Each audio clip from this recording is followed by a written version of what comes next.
Hello everybody and welcome back. My name is Michael McDonald and I'm going to take some time today to talk to you about something that's really a big passion of mine, and that's designing great games for the Windows Store. So let's go ahead and get started and have a little chat about what makes designing games for the Windows Store so amazing. Windows 8 has reach. The one amazing thing about developing games for the Windows Store is you have the advantage of being able to target a lot of different technologies and platforms all at once. We have tablets that have touch and sensors built into them. We have laptops with high-resolution screens, PCs with amazing power, and we can really leverage all this to design some really amazing user experiences in our games. So throughout this presentation, I'm going to go through each one of them, highlight some of the key points, and kind of give you a feeling of how you can leverage this to help improve your user experience overall. Okay, some key features in Windows 8 are, well, first of all, the one thing that everyone's going to notice right off the top is the live tiles. Live tiles can really help engage your audience and keep your users informed without actually having to launch the game. So one thing that you can do is you can put scores up there, you can put achievements, you can put challenges, you can even put invitations from other players. So it's a really good way to drive the user experience without the user actually being inside the game. Make sure you make this really, bright and colorful, draw the eyes into it. So that's one major thing you'll notice right off the bat. Another thing that I really like is the share and device contracts. With the share and device contracts, it really helps open up your game and app to the web and other devices that are already on the Windows 8 platform.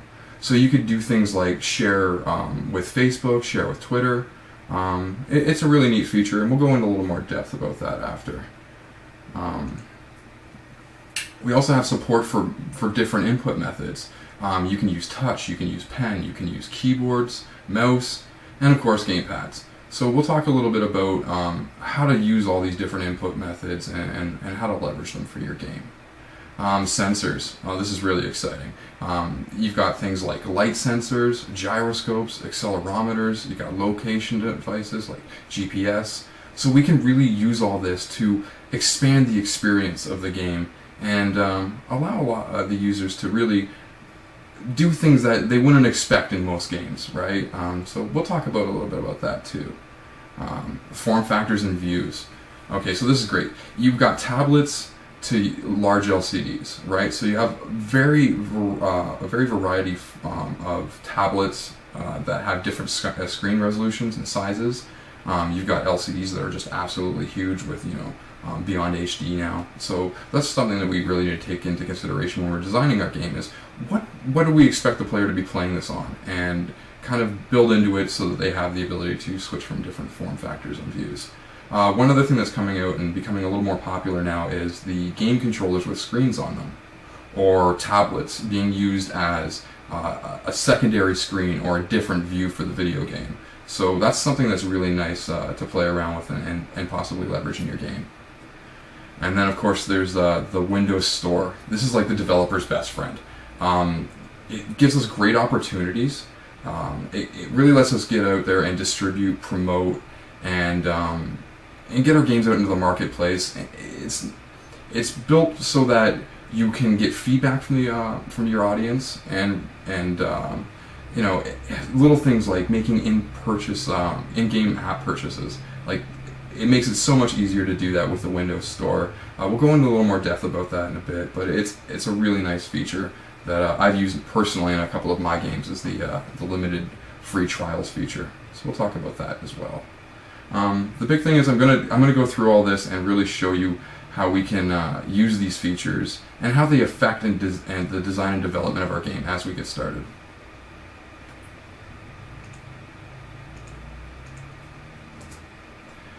Okay, our best at statement. This is basically can be summed up as what makes your game stand out from the rest. What can you do better than any other game? What makes your game unique? So a best ad statement for a game like Cannonball would be, Cannonball is best at providing users with a simple and exciting game that allows them to create music by guiding a ball through platforms and collecting coins. It's really important that you do this before you start designing your game. Sit down and think to yourself, what is my game going to be best at? You know, and that's really going to drive your development as you move forward. It's going to help you make decisions about your strategy moving forward. Things like, do I need tilt? Do I need touch? Does it use a camera? All these things can really be answered with your best at statement. You know, am I going to be best at tilt controls for a marble maze game? Something along those lines. So it's really important to take a look at this and sit down and think it through before you get started. Okay, live tiles, secondary tiles, and notifications. So we talked about this a little bit in a previous slide. There was about the live tiles and really how they draw the player's eye in. It's really important that you have your branding there as well. Make it fit your game, make it bubbly, make it bright. This is your gateway to your game. You want this to be what stands out immediately. So if you take a look at the image I've got there on screen, you'll see that there's a high score being presented for the Cannonball, as well as the current treasure limit. So they're giving the users information about the game before the game's even launched.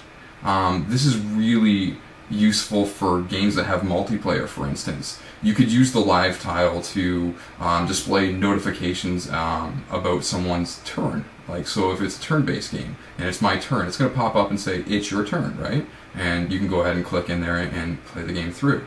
Other things like high scores, for instance. If my best friend beats my high score, I want to know. So a good place to put that would be your live tile. It'll pop up and say, you know, your latest high score has just been beaten. And it's a nice way to keep the users engaged without having to constantly launch the game to see, you know, where am I in the standings, or what achievements do I have left, or have I gotten yet. So you can really use this to your advantage. In this case, they're using the wide tile. There's also the smaller tiles. So you can see whatever fits best. Make sure you plan for both and make that available to the user, because a lot of times people will zoom them and shrink them to whatever fits best on their screen. Okay. Splash screens and progress controls. Now this is very important. This is the first thing that a player is going to see when they launch your game. You want to make sure it's branded. It shows off maybe some highlights of the game, some animation, or the characters. So in this case, on the screen we have Skulls of the Shoguns as one of our templates, and then of course the Pirates Love Daisies loading screen. So what you'll notice about these is they're very bright, they're branded very well, there's not too much going on, but in the case of the Pirates Love Daisies screen, it's showing you that you know that it's still working on something. It says loading. So that's very important. If your game's going to take more than, say, 3 seconds to load up, make sure you provide the user with a progress bar, so it shows them that the game's not locked up. This is also very important when switching from a cutscene, say, to or levels. If it's going to take more than, say, half a second to load the cutscene or load the next level, make sure you provide the user some sort of feedback so they know that the app hasn't crashed. The last thing you want is some user exiting your game because they think it's crashed when all it's doing is loading. So that's definitely something to keep in mind, and is definitely a best practice in my opinion. So layout navigation. Layout navigation is very, very important to games. You don't want to have your user spending a lot of time scrolling through menu systems, digging through complex and unwieldy systems to find out where they need to go immediately. Pardon me. So one thing you'll notice about this one here, Skull of the Shogun, is very simplistic, but everything is right there for you to see. So even if it's rich and complex or it's basic and simple, you want to make sure that it's really easy for the user to navigate. Don't bury options and bury achievement screens and stuff like that and make them click through multiple things. They're not going to enjoy the experience, and it's going to detract from your overall game. A lot of options are used in the navigation, so like you might want to put your options in there. You might want to have an achievement screen, maybe a leaderboard, multiplayer lobbies. In some cases, I've seen games not even use a menu screen and just launch right into the game. It really depends on what you're doing. So when you start your design process, really sit down and think, how much information do I need to present to the user right away? What are the types of things that they're going to want to do immediately when they get into the game? That's important because you want that to be the first experience that they have. You don't want them to come in and have to click through 7 different things just to launch the game. So we'll go into detail a little bit about that, and I'll actually demo Skulls of the Shogun so you can see how their menu system works.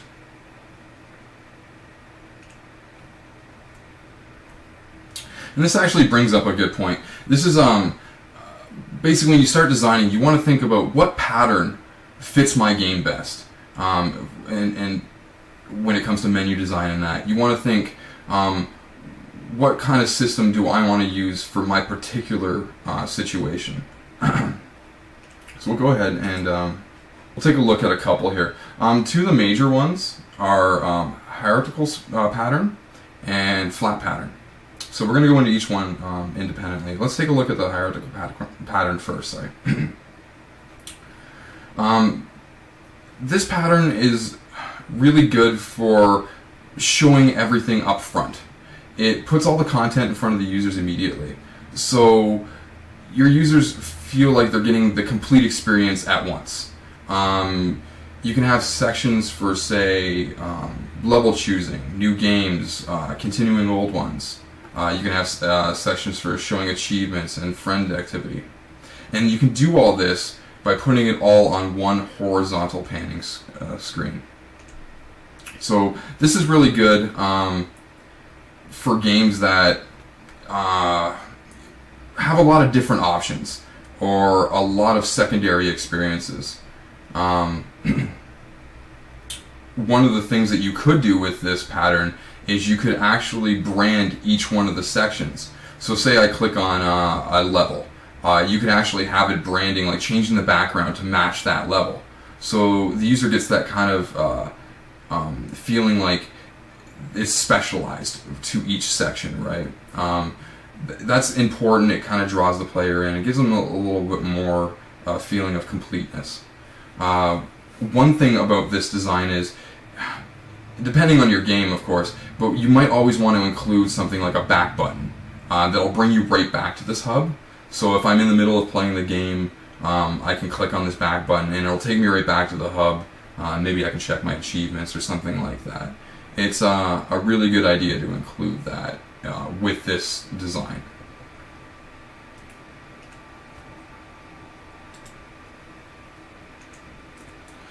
Now, the one thing that this the hierarchical design really works well with is a thing called semantic zoom.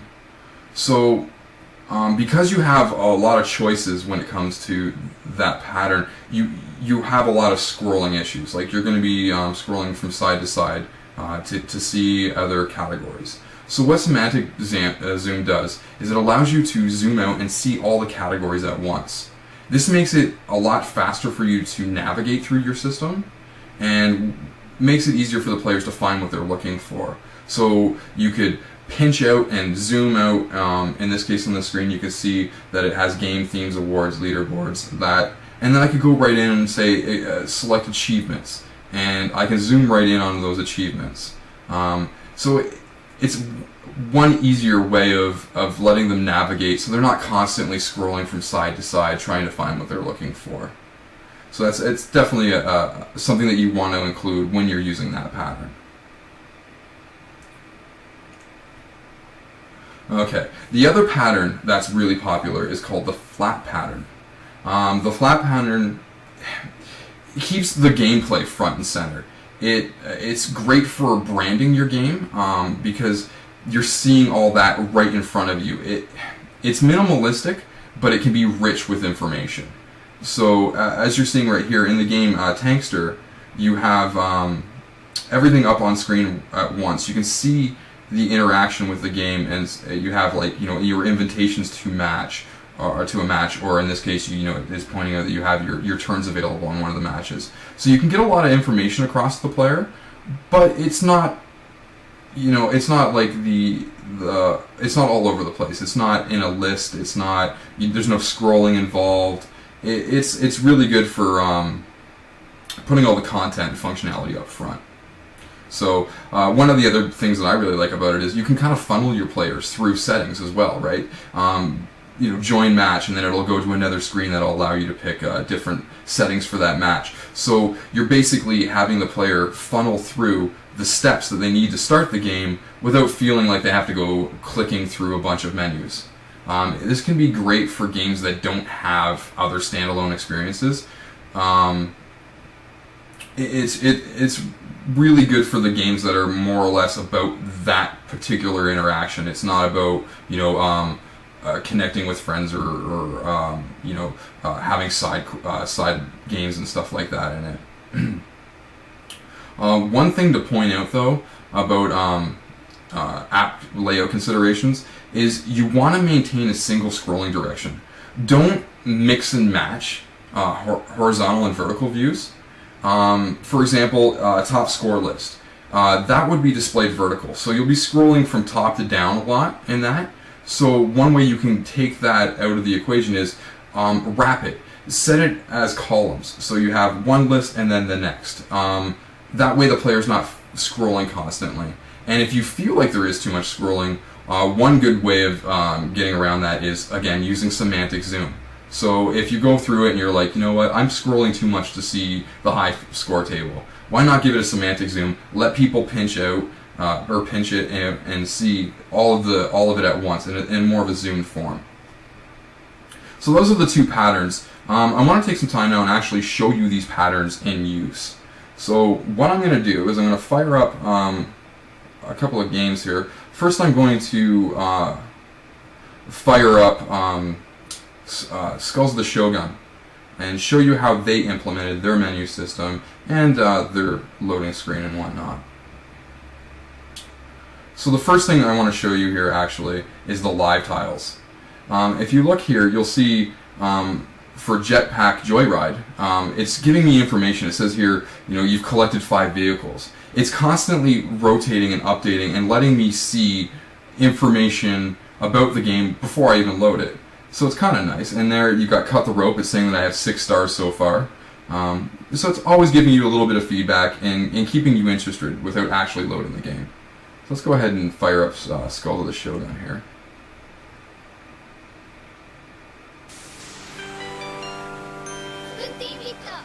They have their splash screens here, of course branded with all the companies that worked with it. And then here we get into the menu.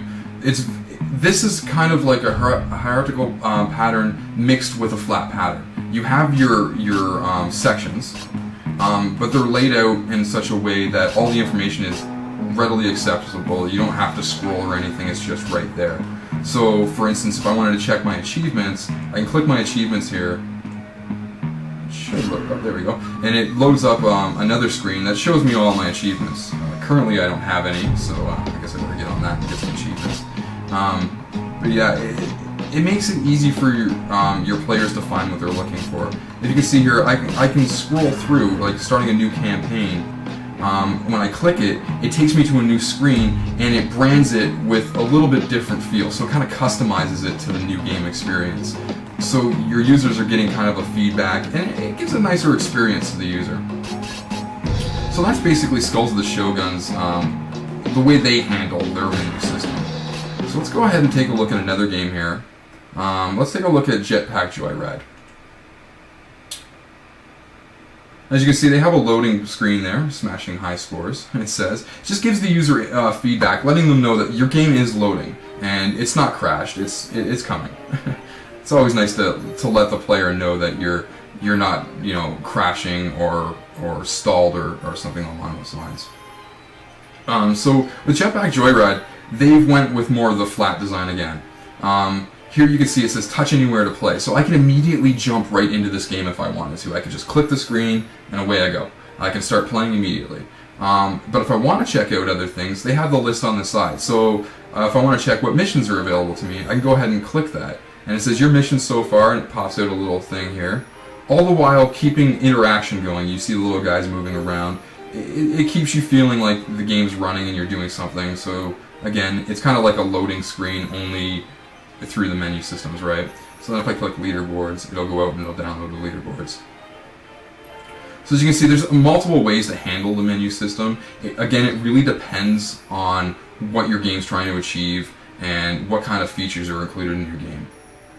So try to keep that in mind when you're developing exactly what is my game's key features and what can I use to make it easier and more fluid for the average user to navigate.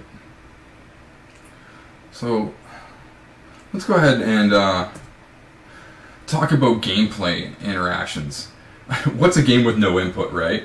So let's talk about a little bit about what Windows 8 has to offer in terms of interactions with the player and input. Some of the major points are touch interactions. Windows 8 supports multi-touch interactions, which means you can have up to 5 inputs on the screen at once. So you could do something like, pan and zoom while shooting or controlling the player and camera. This opens up a lot of possibilities to the game developers and allows us to do things like virtual gamepads on the screen. With 5 inputs, you're not really limited to what you can creatively do.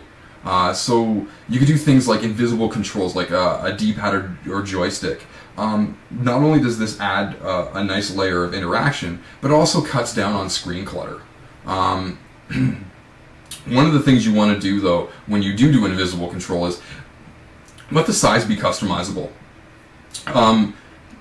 Make it relative to where it shows up for the player. So say I put my thumb down, have that where the joystick will show up, or at least let me customize it. You're never going to have a one-size-fits-all solution. Everybody's got different size hands, different size thumbs, so you want to make sure that you're allowing the user some flexibility when it comes to the inputs. Another big thing to watch out for is the default placement. Watch where you're holding the device. If you get too close to the screen edges, you're going to run into things where you're doing unintentional swipe commands. So I could be trying to move my player and move my thumb a little awkwardly, and if I'm too close to the edge, it might think that I'm trying to do a swipe command. So that's something that you really want to watch out for when you're developing your touch inputs. Okay, multi-input modes. When designing games, you should really try to target touch as well as keyboard and mouse and pen. Wherever possible, try to support all of these input methods. Your control screen should be very fluid and consistent as possible. If you're doing input switching, try to do it dynamically in real time so that the player's not experiencing some sort of lag in controls or stopping in the game and stuff like that. One thing, don't add settings to allow the players to turn on and off controls. If they want to use a mouse, let them use the mouse. If they want to use the touch, let them use the touch. But they should be able to decide on the fly and not have to go into the settings and change things, right? Ideally, your game should support all control modes seamlessly and equally without really having to switch modes. Okay, so app bar commands. App bar commands are basically used for navigation and stuff. So try to design your game so the players basically everything they need to do immediately should be on the canvas. If there's additional commands that need to be used by the user every once in a while, they're going to expect them to actually be in the app bar. It's a philosophy and design principle of Windows 8, so your users are already going to understand that if they're looking for something that's not on the canvas, chances are it's going to be in the app bar. So, that's one thing to think about. Another thing to think about is contextual commands. So if you're using commands like this, have it depend on the user's location in the hub, or depending on what they've selected within the hub. For things like selections, go to the left of the app bar. So if you've got other things how can I put this better? If you have contextual commands, try to keep them to the left, because that's basically the design principle in Windows 8. If it's something that you're doing specifically in that screen, chances are all the information you're going to need and commands you're going to need are going to be on the left side of your screen. Anything that has that are always there, like say starting a new game or maybe pausing the game, that should go on the right side of the app bar. It's basically the design principles, and it's what your users are going to expect when they're playing your game. So you definitely want to stick with that. Okay.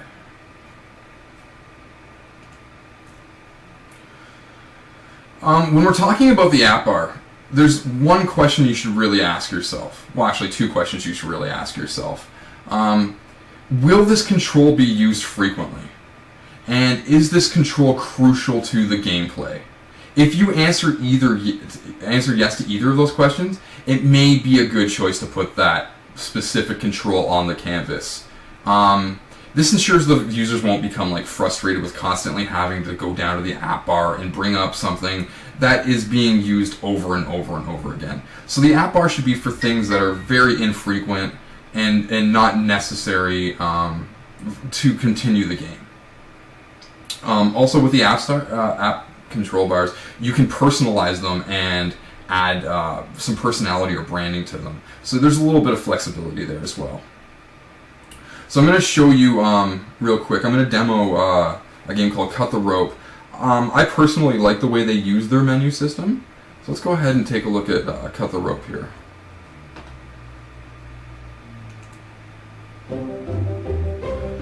Now with Cut the Rope here, you'll see immediately it signs me in, but they've done a really good job of putting what's useful right on the screen. So for instance, options is right there. Your ability to turn on and off the sound is right there.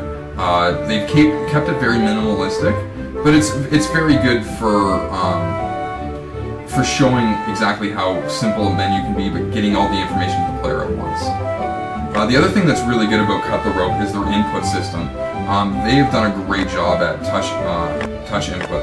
So I'm going to go ahead and open up the game here and show you what I mean. So this is the entire menu system in the game. As you can see, I've got my stars up here that let me know how many I've collected. We've got something that tells me, that lets me mute the sound. And then we have our restart button and our menu button. So they've put everything that you're going to need right on the canvas, but they've done it in such a way where there's not a lot of clutter. So this is a really good example of, if you need to put everything on the canvas, how can I do that without overwhelming the player? And of course, the touch inputs on this game are fantastic. It's very fluid, and again, I'm using the mouse. On a tablet, you could use your finger to swipe and cut. I did really bad that time.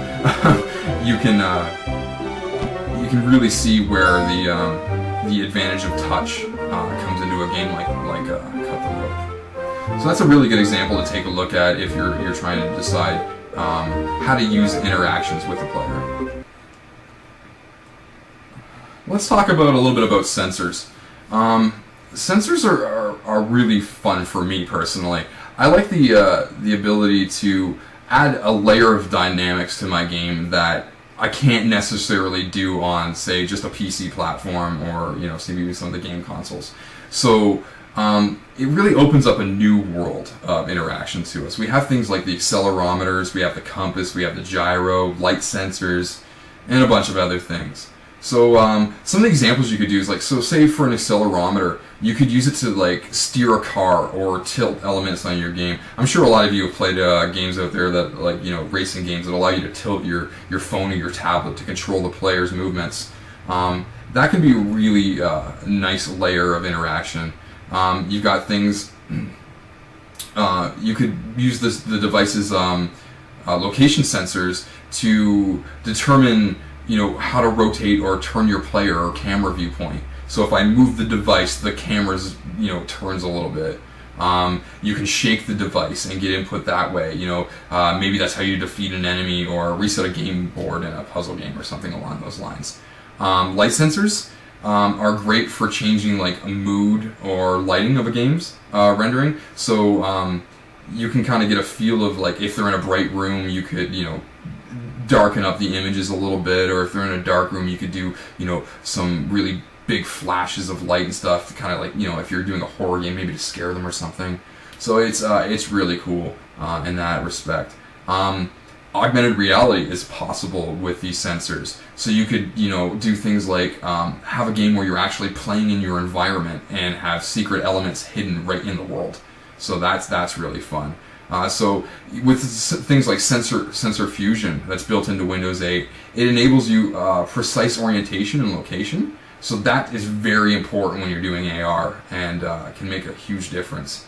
And you're going to see a lot more AR games coming out as the technology really develops. So the possibilities are vast. While not all sensors make sense for your games, with a little creativity and thought, you can really come up with some clever ways to use them. Simple gestures or movement can replace a lot of menu commands. So yeah, take a good look at how you can best fit these sensors into your game. Okay, let's talk a little bit about contracts.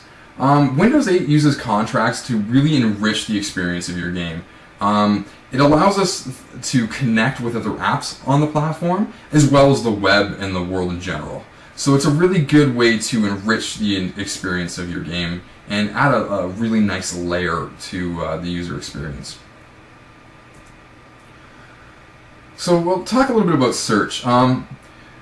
Search can be really good for games. It's really interesting for games. It's one of those things where it may work for your game, it may not, right? So one thing that I've used in the past for search is things like looking up friend statistics or standings, right? Or even trying to find a friend to play with. That can be a really good way to use search in your game. Another thing is if you've got a lot of in-game items, you might be able to use search to really look through them all and find the one that you're looking for instantly, instead of scrolling through a bunch and using maybe semantic zoom in that. You could just search for it. So that's one way that you can really use search. Make sure you include the search in the charm, of course. That's where users are going to go immediately, and you'll see that they're generally going to start trying to search your game almost immediately to find some things. So it's always good to include at least a little bit of search functionality in your game. Now share. This is really good for gamers. It allows us to connect to social media outlets and friends. It allows you to post up, something like a screenshot, even short clips of gameplay. With Facebook, you could share achievements or your game status. It's a really good way to get social interaction for your game. And again, players are gonna automatically look to the share charm for some sort of functionality. So this could be really a really good way to help promote your game, as well as add some functionality to it. For example, sending a particular item in a role-playing game, for instance, to a friend would be a really good way of using a share, right? So I could open up my share charm, I could type in, something like a hat or something, and I could share that with my player or with another player inside of a role-playing game. So that's one simple way, to include share inside of the game, not just including it with the social media aspect. So yeah, definitely use this to get your title out there. It's definitely a good way to do that. Okay, let's talk about devices. Okay, so the devices charms. That's a really good place to put features like adding gamepads or other peripherals that you might have for your game. It allows the users, say, maybe to connect a larger screen. It's really interesting when it comes to games how you're going to use the devices, but there's definitely some key points that you can look at to really leverage the devices charms. One other thing that users are going to use the device charms for is printing. You're going to see a lot of users are going to go to that device charm, say to print out their high score table or something along those lines. So it's definitely a good idea to include some functionality with that as well. Okay, settings and options. All of your game's settings and options, privacy policy, about, even credits, help, everything like that should be accessible via the settings charm. Now, I have shown you some of the demos there, and they have separate places to go to do your settings and options, but it's always a good idea to have it built into the charm too. You don't want the user to go to your settings and options charm and nothing be in there. It's a Windows 8 design philosophy that everything be there for the settings and options. So it's almost like you'd want to go there, implement all that first, and then if you decide to maybe add a menu command where you can, change your settings, that would be okay. But it would be an after the fact. You definitely want to make sure that you're using the charms to the fullest, because again, that's where players are going to go. They're going to automatically look to your charms for the information that they're used to finding in other apps and other games. You might want to include something like volume control in here too. Windows 8 provides a global volume control, but many games like to have their own more complex sound settings, separating the music and sound effects and voices and stuff like that. If you do that, make sure you include labels that make it clear that the audio settings are specific to your game and not necessarily doing all of the Windows 8 at once. So that's one thing you want to look out for. Make sure that you clearly label what your settings are doing and in what context your settings are working. If your game includes something like a gameplay training or help, like a tutorial or something, this might be a good place to put the information. Stick that in your settings charm. Alternatively, you could make the tutorials available part of your gameplay, which a lot of games are doing now, but it's always nice to be able to go to the settings charms and look up, tutorials on how to use certain features of the game. So that would be a good way of using the settings and options in that context. Alright, let's talk about a little bit about player accounts. Player accounts are very useful for video game designers. It's great for tracking players' progress through the game. It's great for having them link into social networks. It's also very important for enabling revenue models. By supporting player accounts, you're giving a more engaging experience to your player. That'll eventually, that'll keep them coming back to play. They'll be able to, keep track of their high scores and challenge their friends with this interaction. So it's definitely a good strategy to have in any game, especially if you're going to be doing in-app purchases. You definitely want to implement some sort of user sign-in and account management systems. So user sign-in, it's crucial to your game's experience that the user sign-in is dedicated up front. Like, you want it to be immediately. You don't want it. If they want to sign in, have them sign in immediately. If they don't want to sign in, don't have them make it so they can't play the game if they don't.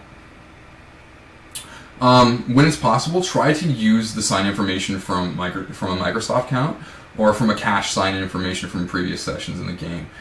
This is a good way to have the player tie into their social media. So maybe they can sign in with Facebook, or they can sign in with their live account.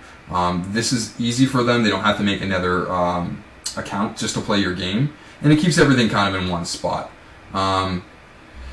It's a really good idea when you're doing a user sign-in to dedicate some space on the hub or on the screen to show them where to sign in. You saw there when I showed you cut the rope that right off the bat it showed up at the top, says Scruffy Ferns signs in, and it lets me know immediately that I've signed in, or allows me to click there and sign out if I don't want to be signed in. So make sure that it's visible and easy for the players to find. You don't want them having to go to hunting around to try to find out where they can sign in, where they can sign out. The setting panel comes into play here again too. It might be a good place to put the user's sign-in and sign-out experience, as well as account management would be a great place to put that in your settings charm. Your account management, you want to have it set up so that the player can, say change their email address, change their passwords. You're going to want to do this all in the settings pane. Any sign-in experience they have should also be hosted in the settings site. So if I click in here, I should be able to, update my info or just sign out. Make sure you're giving your players some sort of mechanism to adjust their settings, basically, when it comes to their account. Okay, so this brings us to state management and the cloud. State management is very important for games nowadays, and with the cloud, it makes that state management so much easier. It adds a level of continuity for your game across multiple platforms. Saving the user's progress is important. You can do things like checkpoints and save files. A lot of us are already used to that when we're designing games. That's kind of like a given. You're going to want to have some point where they're going to save, whether they reach a certain level or what it might be. But one thing that you're really going to want to think about is the state of the game. If a game's suspended, you should pause that game, right? That game should transition to a state where it's not continuous, right? So that when I bring that game out of suspension mode, it should already be paused, or at least have some sort of meaningful feedback. If your game's not really a game that you can pause, it should allow you to know that you suspended and then have returned. If the app doesn't really have a pause menu, one thing you could really do is take them right back into the game immediately. But if you do that, you might want to include some sort of like countdown or a timer, so they're not just being thrown right back into the action, and it might catch them off guard and cause them to lose the game. So that's one thing you want to take a look at, how you handle going to a pause state or a suspension state, and how you return from that suspension state. That's really important. Now with pausing, not every game needs pausing. Turn-based games, for example, there's really no need for pausing. Games driven entirely by a user, without a clock or a timer, they don't really gain anything from having a pause feature. So pausing the game when they navigate away from the game isn't completely necessary, but it's a good idea to at least give them some sort of feedback on that.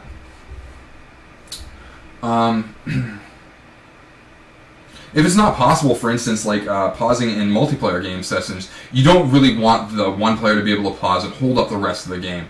So when you're building your game, you have to kind of take a look at it. Is pause going to make sense for what I'm doing? Is it a type of game where one player, if they pause, is going to hold up everyone? If that's the case, you might want to look at a different mechanism in ordering and for allowing players to to take a break or a breather. One thing you could do is like register a loss of focus. If the game disappears, have a dialog box pop up or something and say, this game has been suspended, it's now returning, and again that goes into like the whole countdown and stuff. So definitely take a look at when you're snapping, your snap to and your snap from. That's a good time to take a look at pausing. A lot of games, because when you do the snap to, it changes your resolution and your format. It's a good idea if you don't have a mechanism in place to really allow the player to play the game while it's in snap view. Maybe just including a pause would be the best solution in that case. So yeah, let's talk a little bit about the cloud now. The cloud really allows users the chance to play their game in multiple places. So imagine that you have this situation where you're playing a game on your PC, and you want to get up and say, go and play that at the table with your tablet. This is where the cloud comes in and is really a great feature. You could save all your game states and settings right up into the cloud. So you get this this continuous experience across multiple devices, whether it be a PC, a tablet. It doesn't matter where they are; they're going to experience that same experience, and they'll be able to pick up right where they left off, which is also a great feature. So when you're building your game, think about how can I include the cloud in my data situation. How can I make it so that the players have the ability to save all their information up into the cloud and be able to pull it down in a way that they can continuously continue their game no matter what device they are or where they left off from.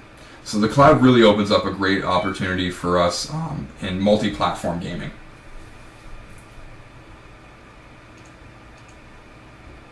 Okay, so this brings us to orientation and window size.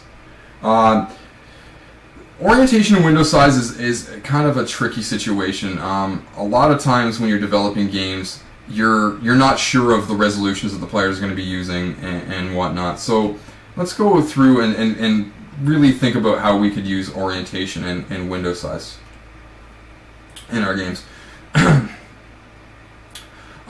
In Windows 8, an app can have one of 4 visual states. It can have a full screen landscape, it can have full screen portrait, it can have snapped, or it can have fill.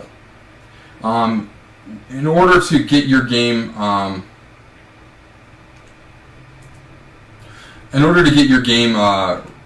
onto the store, you must support at least full, fill, and snapped. Optionally, you can have portrait and landscape. Those are optional, but you must support full, fill, and snapped. Be careful to maintain states when switching views. Like we were talking about before with the pause state situation. If I'm going to transition from one state to the next, whether it be full screen landscape or full screen portrait, snapped or fill, make sure that the user's experience is continuous.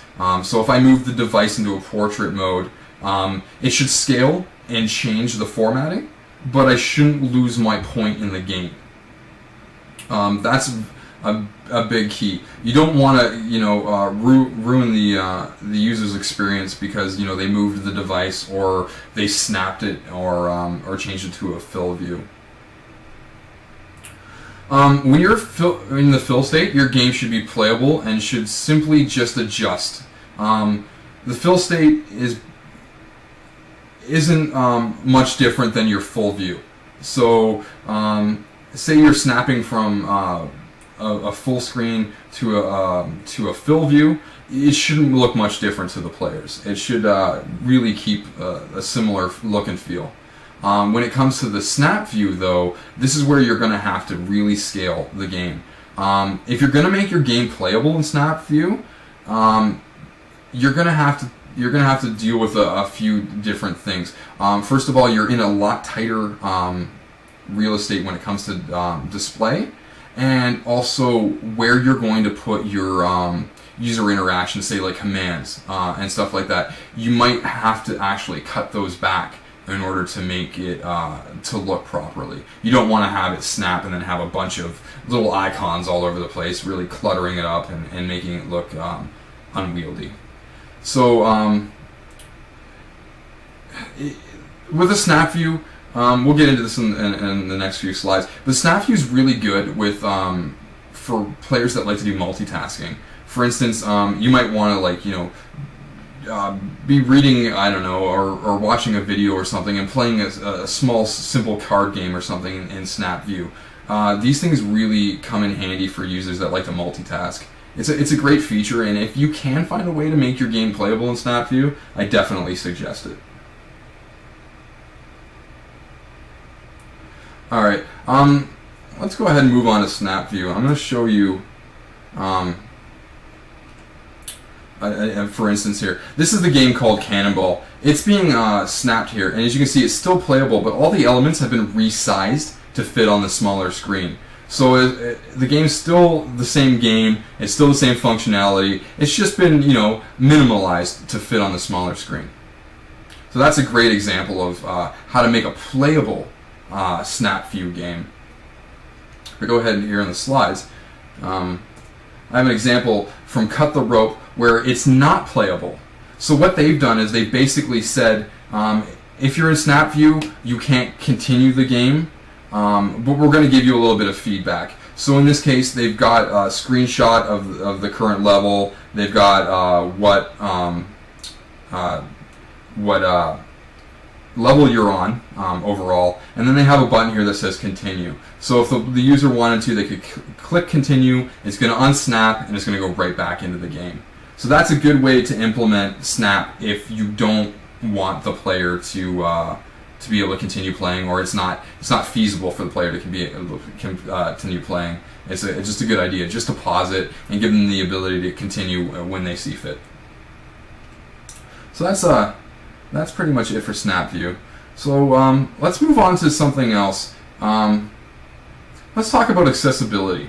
Now, a lot of times when you're building video games, you can really incorporate things for people that have a wide range of abilities and disabilities.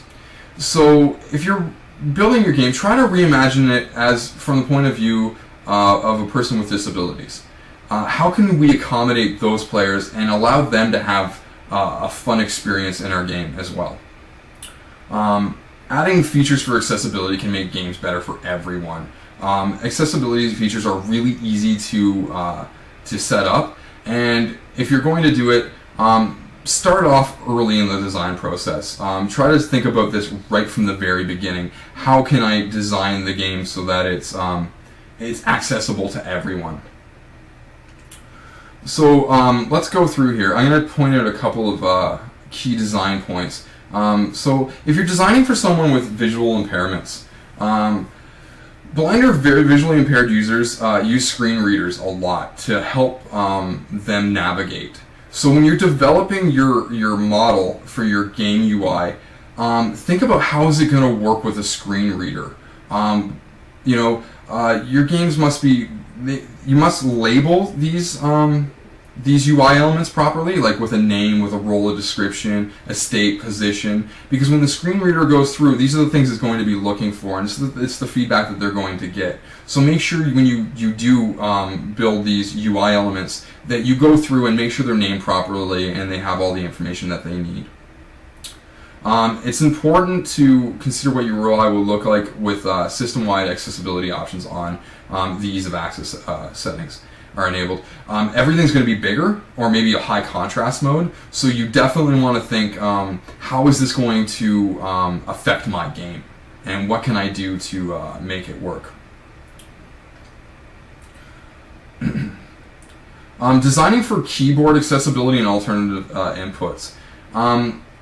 Keyboard is critical for users using a screen reader, and for users who have alternative input mechanisms, such as switch controllers or eye trackers. Make sure that all the UI elements can be navigated with the tab and arrow keys. This is really important. It's going to allow them to get through your system without struggling to find the proper keyboard controls. Make sure you make all your commands and controls accessible with keyboard shortcuts. This is very important for people that have keyboard accessibility and alternative inputs. For example, in Cannonball, the platforms can be turned with the arrow key, allowing the gameplay to be entirely playable with the keyboard input itself. So you don't even necessarily need any other input except for the keyboard. Okay, designing for auditory impairments. If your game makes uses of audio cues or speech to convey information that is necessary for the gamers, make sure you include some sort of subtitles. This is very important for deaf or hard of hearing users. You want to make sure that they're getting all the simple audio cues and speech as well. There should also be visual substitutes for audio elements.